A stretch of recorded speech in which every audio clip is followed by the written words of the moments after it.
আসসালামু আলাইকুম। Hello viewers, welcome back. প্রবাসী কল্যাণ ব্যাংক থেকে আপনার বঙ্গবন্ধু অভিবাসী কল্যাণ লোন প্রদান করা হবে এবং সর্বোচ্চ আপনারা এখান থেকে যারা প্রবাসী বন্ধুরা আছেন তাদের জন্য সুখবর এবং সবচেয়ে একটি গুরুত্বপূর্ণ একটি ভিডিও আপনাদের জন্য। আপনারা সব মনোযোগ দিয়ে দেখবেন ভিডিওটা। আপনারা চাইলে আপনাদের যারা প্রবাসী আছেন, তারা প্রায় 1 বছরের মতো যারা প্রবাসী আছেন তাদের জন্য এই লোনটা বা তাদের জন্য আপনারা এই লোনটা পাবেন খুব ইজিভাবে এবং আপনারা সর্বোচ্চ 10 লাখ টাকা পর্যন্ত আপনারা এই লোনটা নিতে পারবেন।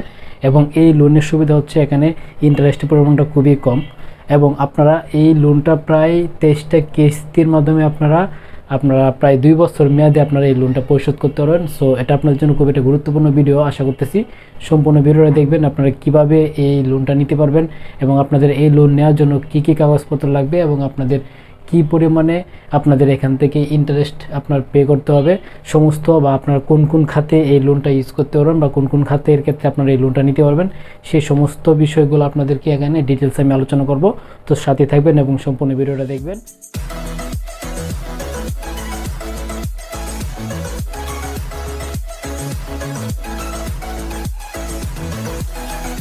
এই লোনটা পাওয়ার জন্য আপনাদেরকে অবশ্যই ইমিগ্রেশন ক্লিয়ারেন্স কার্ড নিয়ে আপনাদের বিদেশে যে আপনি যে অবস্থান করতেছেন সেই অবস্থানরত অবস্থায় আপনার অবশ্যই ইমিগ্রেশন ক্লিয়ারেন্স কার্ড থাকতে হবে। এখন কথা হচ্ছে কারা আমরা এই লোনটা নিতে পারবো, ঠিক আছে? অর্থাৎ আমরা এই লোনটা নেওয়ার জন্য বা আপনারা যারা প্রবাসী আছেন, প্রবাসী বাইরে আছেন, ঠিক আছে, তারা আপনি প্রবাস জীবনে গেছেন কিন্তু প্রবাসে যে আপনার দেখা যাচ্ছে যে আপনি কি অনেক বেশি পরিমাণে টাকা ইনকাম করতে পারতেছেন না।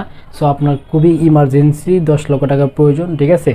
তখন আপনি 10 লক্ষ টাকা কিন্তু আপনি খুব ইজিভাবেই আপনি প্রবাসী কল্যাণ ব্যাংক থেকে নিতে পারবেন। যদি আপনার আপনি যদি প্রবাস জীবন যদি আপনার 1 বছর মেয়াদি হয় তখন কিন্তু আমরা নিতে পারবেন খুব ইজিভাবেই। তো আপনারা যারা 1 বছর মেয়াদে অভিবাসী আছেন তাদের জন্য এই লোনটা প্রযোজ্য, ঠিক আছে?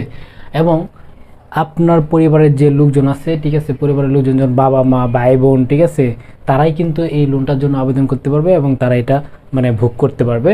এবং এই লোনটা কিন্তু আপনার কৃষি এবং অকৃষি খাত, ঠিক আছে, কৃষি খাতের জন্য আপনি এই লোনটা নিতে পারবেন এবং অকৃষি খাত। তো অকৃষি খাতটা হচ্ছে কি? অকৃষি খাতটা হচ্ছে আপনার যে আপনি যেমন কুটির শিল্প, ঠিক আছে, ক্ষুদ্র শিল্পগুলো আছে, সেই ক্ষুদ্র শিল্পগুলো হচ্ছে অকৃষি খাতের একটা অংশ। সো ওই খাতগুলোতে আপনারা এই লোনটা নিতে পারবেন, ঠিক আছে? তারপর হচ্ছে কারা কারা নিতে পারবেন না। তো তারপর হচ্ছে কি এই লোনটা কে আপনারা কারা কারা এই লোনটা বুক করতে পারবেন না এই বিষয়টা আপনাদের জানতে হবে। অর্থাৎ যারা হচ্ছে আপনার অন্য কোনো সংস্থা থেকে ঋণ খেলাপি, অর্থাৎ আপনি যদি অন্য কোনো সংস্থা থেকে যদি বা অন্য কোনো যে আপনার যে এনজিও সংস্থাগুলো আছে বা ব্যাংক প্রতিষ্ঠানগুলো আছে সেখান থেকে যদি আপনি ঋণ খেলাপি হয়ে থাকেন, অর্থাৎ ঠিকমতো যদি আপনি ঋণ নেওয়ার পরে যদি ঠিকমতো পরিশোধ না করেন তাহলে কিন্তু আপনি এই ঋণটা বা এই সুবিধার আপনি নিতে পারবেন না। উন্মাদ অথবা দেউলিয়া মানসিক ভারসাম্যহীন ব্যক্তি, ঠিক আছে, তারাও কিন্তু কী করতে পারবে না, এই সুবিধাটা নিতে পারবে না।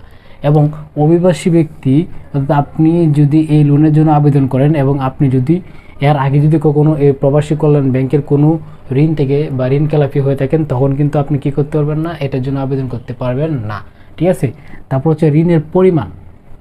এখন কথা হচ্ছে আপনি এখান থেকে এই প্রবাসী কল্যাণ ব্যাংক থেকে কত টাকা পর্যন্ত আপনি ঋণ নিতে পারবেন।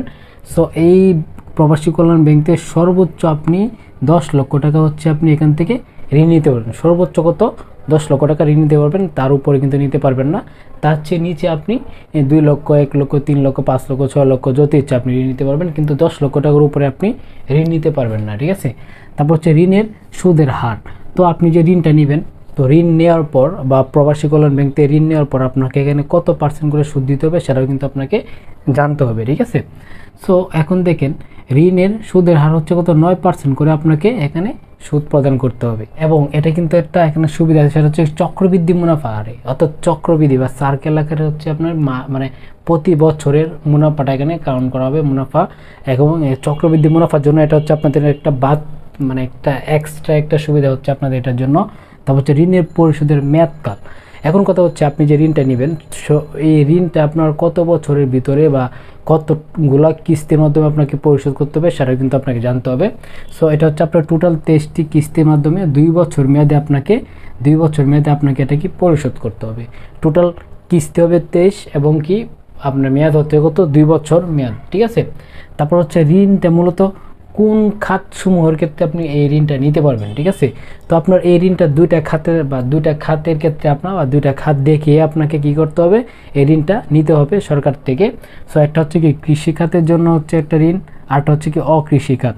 এখন কথা হচ্ছে কৃষি খাত বলতে কি, কৃষিকাজের জন্য বা আপনি কৃষিকাজ পরিচালনা করার জন্য আপনার যে প্রয়োজনীয় জিনিসপত্র প্রয়োজন বা আপনার যদি কোনো জমি বর্গা নেওয়ার জন্য যে টাকার প্রয়োজন, সেই টাকাগুলোর জন্য আপনি যে টাকাটা নেবেন সেটা হচ্ছে আপনার কৃষিখাতের জন্য প্রয়োজন, বা সে একটা প্রক্রিয়া বা সে একটা মাধ্যম দেখে আপনি এই ঋণটা নিতে পারবেন। আর হচ্ছে অকৃষিখাত। তো অকৃষিখাত হচ্ছে কি, যেমন ক্ষুদ্র ক্ষুদ্র হ্যাঁ শিল্প বা কুটির শিল্প, এগুলো হচ্ছে কি মানে গ্রামীণ যে ছোটোখাটো যে শিল্প বা প্রতিষ্ঠানগুলো আছে সেগুলো হচ্ছে কি অকৃষিখাতের জন্য হচ্ছে ঋণ, ঠিক আছে। আশা করতেছি আপনার জিনিসটা বুঝতে পেরেছেন। তারপর হচ্ছে ঋণের ধরন, ঋণের ধরনটা আসলে কত প্রকার। তো এখানেও কিন্তু ঋণের ধরনটা হচ্ছে দুই প্রকারের ঋণ। এখানে কত প্রকার ঋণটা হবে, দুইটা প্রকার ধরন আছে। একটা হচ্ছে কি প্রকল্প ঋণ, এটা হচ্ছে কি ঋণ প্রকল্প বা প্রজেক্ট লোন, এটা হচ্ছে প্রকল্প ঋণ বা প্রজেক্ট লোন। আরটা হচ্ছে কি চলতি পুঁজি বা নগদ ঋণ, ঠিক আছে।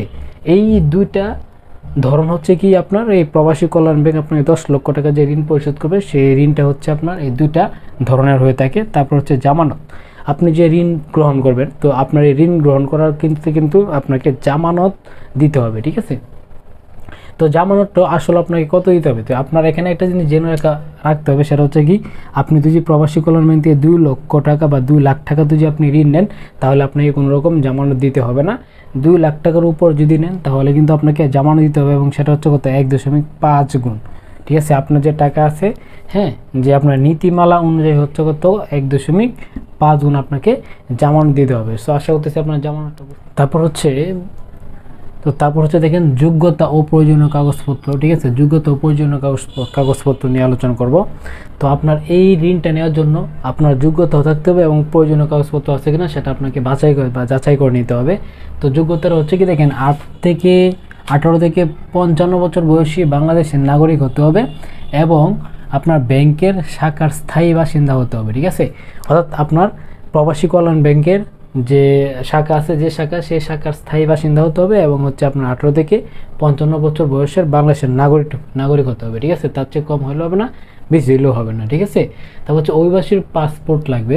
তারপর কি লাগবে, অভিবাসীর পাসপোর্ট লাগবে এবং পাসপোর্ট বহির্গমন, যে আপনি যে পাসপোর্ট দিয়ে যে বহির্গমন হয়েছেন তার সিলযুক্ত একটা ফটোকপি লাগবে এবং তার সত্যায়িত ফটোকপি লাগবে এবং অভিবাসীর অনুরোধপত্র ও তার রেমিটেন্সের বিবরণী, ঠিক আছে।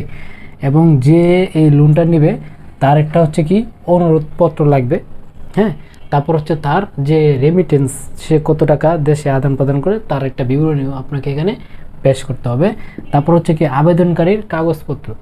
এখন এই লোনটা নেওয়ার জন্য যে আবেদন করবে তার যে কি কাগজপত্র লাগবে সেটা আপনাকে জানতে হবে। এক হচ্ছে নির্ধারিত ফরম্যাটে জীবন বৃত্তান্ত, ঠিক আছে। অর্থাৎ ব্যাংক থেকে যে ফরম্যাটটা বলা হবে সেই ফরম্যাট অনুসারে আপনাকে জীবন বৃত্তান্ত আপনাকে এখানে অ্যাড করতে হবে, বায়োডাটাটা অ্যাড করতে হবে। তারপর হচ্ছে সদ্য তোলা পাসপোর্ট সাইজের 3টি ছবি, ঠিক আছে। সদ্য তোলা পাসপোর্ট সাইজের 3 কপি ছবি দিতে হবে। তারপর হচ্ছে আপনার বর্তমান স্থায়ী ঠিকানার ইউনিয়ন কর্তৃক সনদপত্র, অর্থাৎ আপনি যেখানে আছেন সেই জায়গার এবং স্থায়ী ঠিকানার একটা ইউনিয়ন আপনি যে ইউনিয়ন সেই ইউনিয়নের একটা সনদপত্র লাগবে এবং সত্যায়িত। তারপর হচ্ছে আবেদনকারী যে কোনো ব্যাংক কর্তৃক, অর্থাৎ আপনি যে টাকাটা নেবেন সে তার জন্য বা আপনি যে কোনো একটা ব্যাংক থেকে আপনাকে 3 পাতা বিশিষ্ট একটা চেকের বই লাগবে।